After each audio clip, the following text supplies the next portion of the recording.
반갑습니다. 허브경제TV 서현도 전문가입니다. 오늘 같이 볼 종목은 애증의 카카오 되겠습니다.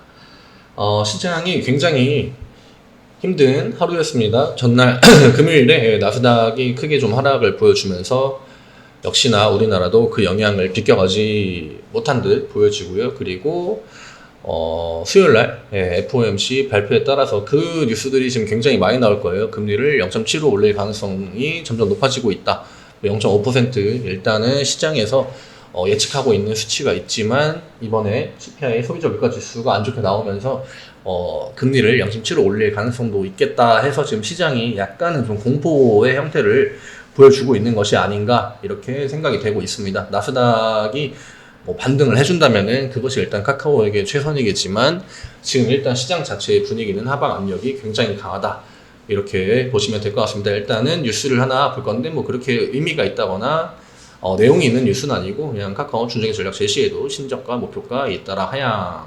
네, 오늘 저점을 깼기 때문에 일단 신저가 뉴스들이 좀 많이 나왔고요. 네이버도 마찬가지죠. 그리고 카카오가 중장기 신규 전략을 구체화했지만 당장 실적에 가시적 성과를 내는 데는 한계가 있을 것이란 평가가 잇따랐다.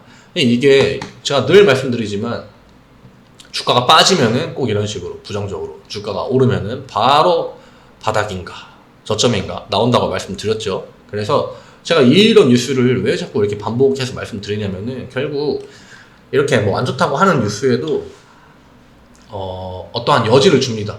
이러이러한 부분이 개선된다고 하면은 주가가 좀 반등을 할 수 있을 것 같다. 이런 좀 희망 고문을 대부분 하고, 이게 왜 그러냐면은 우리나라 국내 증권사 리포트나 아니면 의견 같은 걸 제시할 때 결국엔 다 이 매수고, 그리고 목표가도 굉장히 높게 잡죠. 예, 목표가도 높게 잡기 때문에 결국 사람들한테 계속 사게 하는 거거든요. 근데 보면은 미래에셋증권이 105,000원, 오늘 종가가 76,500원인데 105,000원이 가장 낮았답니다. 그러니까 여기서 3만원, 거의 3만원을 더 올라가는 그 목표가가 여러 증권사들 중에서 가장 낮았다고 합니다. 예, 이거는 제가 반복해서 말씀드리지만 무조건 걸러 들으셔야 됩니다. 목표가, 매수가, 매수 의견 이런 거 제가 말씀드렸죠. 무조건 전부 다 매수 의견만 낸다고. 그리고 목표가도 크게 의미 없다. 이 안에서 어떤 부분이 긍정적인지 어떤 부분이 부정적인지 이것에 대한 체크를 확실하게 하고 본인 스스로, 그리고 자기 이제 시장 상황이나 여기에 본인의 어떠한 지식 같은 것들을 추가해가지고 배경 지식이나 이런 것들 추가해서 스스로 좀 판단할 줄 아는 그런 능력을 기르셔야 됩니다. 주식시장에서 오래 좀 살아남으려면은 그런 부분들은 좀 필수로 생각이 되고, 이런 것들에 너무 휘둘리시면은 결국에는 약간 그 전형적인 개인 투자자들의 그러한 손실을 보는 형태를 그대로 답습할 가능성이 높습니다. 제 기준에서는, 제가 생각할 때는. 그리고 결국에는 항상 이러한 주가가 빠질 때는 어떠한 좀 긍정적인 부분을 여기에 좀 기대를 하게 되잖아요. 그래서 이런 얘기가 나와가지고 이러이러한 부분은 긍정적으로 기대가 된다 하면은 이게 되면은 주가가 올라갈 수도 있겠구나 하고 결국에는 손절 못 한단 말이죠. 예, 결국 이런 것들이 반복돼가지고 이 저점을 깨고 내려올 때도 손절을 쉽게 못 하는 건데, 결국 오늘 뉴스도 크게 다르지 않았다. 예, 이 장중에 나온 뉴스거든요. 근데 이미 카카오는 시가부터 밀렸고, 그리고 주가가 마이너스가 굉장히 강했기 때문에 이전 같았으면은 이럴 때는 이렇게 조금이라도 올라가는 모습을 카카오가 보여줄 때 바로 그때 제가 뉴스 몇 번 보여드렸죠. 바닥인가, 저점인가, 그리고 어떠한 부분에서 개선 기대가 된다 해가지고 결국 좋아 보이는 뉴스들 사게끔 하는 그런 꼬시기 뉴스들이 굉장히 많이 나왔습니다. 근데 또 빠지면은 주가가 마이너스가 좀 크게 나오거나 했을 때 바로 또 그런 부정적인 뉘앙스 나온다고 말씀드렸죠. 근데 일단은 오늘은 중요한 거는 8만원 구간을 이탈을 했습니다. 이게 일단 지금 카카오 주가에서는 가장 중요한 문제일 테고, 그리고 제가 이 나스닥 지수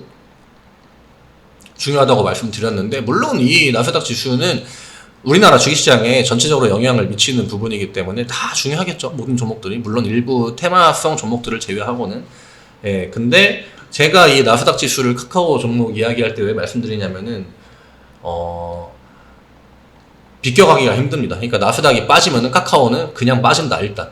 예, 근데 혹시나 다른 종목들은 나스닥이 뭐 2% 빠져도 1%만 빠지거나 그럴 수 있는데 카카오 같은 뭐 네이버 여기 아니면은 이러한 그 기조를 같이 하는 성장주 섹터에 있는 종목들은 예, 지금 일단은 카카오나 네이버나 이 외국인들의 영향이 크기 때문에 결국 이 외국인들은 이 나스닥 기조를 거의 그대로 유지할 거다 이렇게 말씀드렸죠. 그래서 나스닥 시장이 약세를 보이면 카카오도 그대로 그 피해를 받을 수밖에 없다. 그렇기 때문에 저점을 함부로 예측해서 저가 매수로 생각하고 들어간다고 하면은 큰 리스크가 따를 수 있다. 이렇게 제가 여러 번 말씀드렸습니다. 일단 뭐 결과론적인 이야기고 아니건 그걸 떠나서 저는 이전부터 카카오에 대해서 좀 섣부른 접근보다는 차라리 고점을 어느 정도 그러니까 고점까지 다시 반등하는 모습을 정고점까지 이 부분을 확인을 하고 들어가는 게 조금 덜 리스크 할 거다 이렇게 말씀을 여러 번 드렸는데 일단 이 구간에서 저점이다라고 생각한 개인 투자자분들은 물론 단기적으로 수익을 내고 나가신 분들도 있겠지만 많은 분들이 아마 손절 못하고 오늘 개파락을 그대로 맞지 않으셨을까 이렇게 생각이 듭니다. 네, 수급을 잠깐 한번 보겠습니다.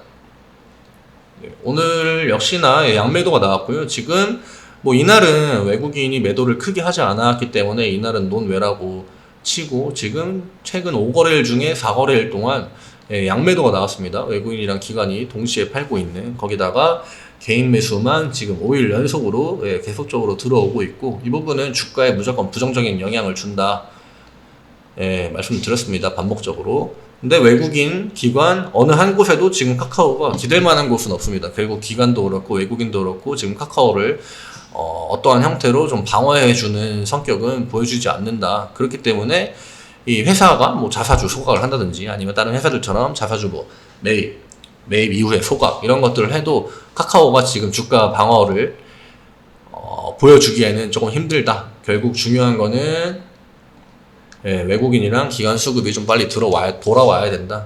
이렇게 제가 늘 반복적으로 말씀드리는 부분입니다.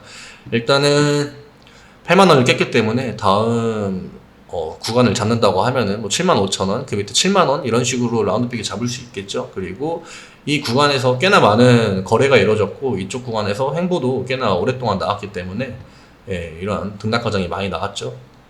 그래서 이 구간을 좀 유심히 일단은 봐야겠죠. 이 구간으로 8만원 위쪽으로 빨리 올라간다면 좋겠지만 지금 시장 상황이 그렇게 녹록지 않기 때문에 일단은 최상이 아닌 그리고 최악도 아닌 지금은 약간 어느 정도의 두 번째 좀 안 좋은 이런 부분을 생각할 수밖에 없다. 그리고 단기적으로 제가 이 8만원 구간에서도 이 반등할 만한 모멘텀이 크게 보이지 않는다 이렇게 말씀드렸는데 지금 주가가 조금 더 싸졌음에도 불구하고 역시나 제 기준에서 이 카카오가 다시 한번 8만원을 회복할 만한 좀 좋은 모멘텀은 아직까지는 좀 생각하기가 힘이 든 상황입니다. 오늘 나스닥 시장 흐름이 중요하겠죠. 오늘 나스닥이 어떻게 나오는지 그 다음에 FOMC에서 금리를 0.75든 0.5든 어느 선택지를 고를지는 그날이 돼봐야 알겠지만 결국 카카오나 이런 네이버 같은 기업에서는 0.75를 올리든 0.50을 올리든 물론 0.50에 올릴 거는 어느 정도 선반영 되지 않았냐 이렇게 보실 수도 있겠지만 장기적인 흐름에서는 어쨌거나 하향 추세가 이어질 수밖에 없는 재료들이다. 둘 다. 0.75가 안 되면 더 빡세겠죠. 그래서 많이 좀 힘드실 것 같습니다. 카카오 주주분들, 소액 주주분들도 굉장히 많은 걸로 제가 알고 있는데 일단은 좀 지켜줬으면 하는 라인인 8만원 구간을 깼고 바닥이라고 생각했던 라인도 갭으로 한 번에 밀어버리는 상황입니다. 빠르게 회복을 해주면 좋겠지만 지금 당장은 조금 힘이 들 수도 있지 않겠나 이렇게 좀 생각을 해보고요. 물론 빨리 회복을 했으면 저는 좋겠습니다. 그리고 시장도 좀 어느 정도 안정화가 되었으면 좋겠고 근데 지금 지수 자체가 양쪽 다 저점 라인을 이탈하거나 저점에 걸쳐서 오늘 코스닥 같은 경우에는 거의 장중에 마이너스 5%까지 밀어버렸기 때문에 일시적인 뭐 기술적 반등을 기대해 볼 수는 있겠습니다만 기술적 반등이 나오고 이후에가 문제지, 기술적 반등이 뭐 1% 나온다고 해가지고 1% 2% 나온다고 해도 카카오의 주가에 영향을 크게 미치기에는 어려워 보인다. 저는 이렇게 좀 말씀을 드리고 싶습니다. 제가 좀 너무 부정적으로 얘기하는 거 아닌가 이렇게 생각하실 수도 있겠는데, 너무 이 주식에 대한 주가를 볼 때 좀 안 좋다라고 할 때는 진짜 좀 안 좋다라고 가끔 보는 시야도 필요하다고 생각하고요. 진짜 좋다고 느껴질 때는 그냥 좋다 하고 흐름에 맡기시면 되는데, 지금은 저는 제 기준에서는 아직까지는 카카오가 다른 종목들보다 매력적인 이유는 찾지 못할 것 같습니다. 오늘 굉장히 힘든 하루였을 것 같은데 대단히 고생 많으셨고, 지금 시간에서도 약간은 좀 빠지고 있는 모습이 나오고 있네요, 카카오가. 내일 좀 반등에 성공했으면 좋겠습니다. 저희 허브경제TV 네이버에 검색하셔가지고 홈페이지 들어오시면은 이것저것 이벤트나 뭐 무료 추천 종목이나 이런 것들 다 소식 받아보실 수 있고요. HERB2019 카카오톡 아이디로 친구 추가하신 다음에 문의사항 주시면은 친절하게, 뭐 카카오에 대한 경우도 전부 다 친절하게 안내 드리도록 하겠습니다. 오늘 폭락장에 패닉이셨을 것 같은데 대단히 좀 고생 많으셨고, 카카오가 좀 반등을 빨리 하기를 바라면서 오늘 영상 여기서 마무리하도록 하겠습니다. 감사합니다.